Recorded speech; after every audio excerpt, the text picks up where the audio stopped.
If I were the devil. If I were the devil. If I were the prince of darkness, I'd want to engulf the whole world in darkness, and I'd have a third of its real estate and 4/5 of its population, but I wouldn't be happy until I had seized the ripest apple on the tree. So I'd set about, however necessary, to take over the United States. I'd subvert the churches first. I'd begin with a campaign of whispers. With the wisdom of a serpent, I would whisper to you as I whispered to Eve, do as you please. To the young, I would whisper that the Bible is a myth. I would convince them that man created God instead of the other way around. I would confide that what's bad is good and what's good is square.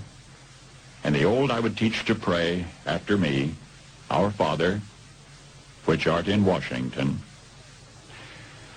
And then I'd get organized. I'd educate authors in how to make lurid literature exciting so that anything else would appear dull and uninteresting. I'd threaten TV with dirtier movies and vice versa. I'd peddle narcotics to whom I could. I'd sell alcohol to ladies and gentlemen of distinction. I'd tranquilize the rest with pills.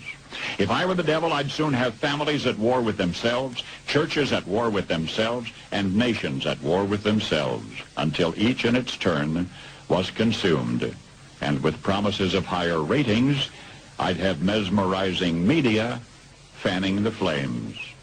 If I were the devil, I would encourage schools to refine young intellects, but neglect to discipline emotions. Just let those run wild.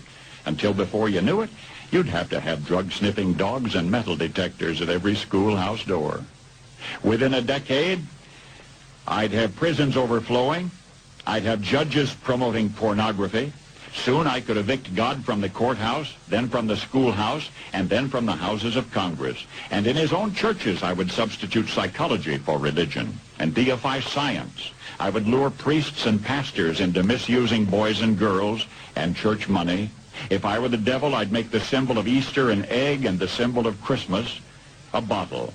If I were the devil, I'd take from those who have and give to those who wanted until I had killed the incentive of the ambitious.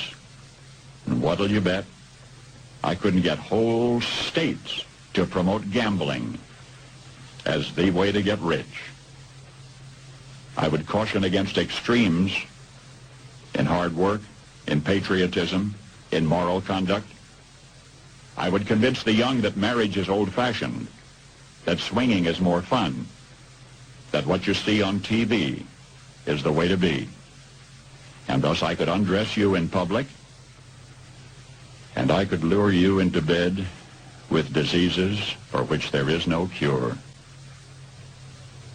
In other words, if I were the devil, I'd just keep right on doing what he's doing. Paul Harvey. Good day.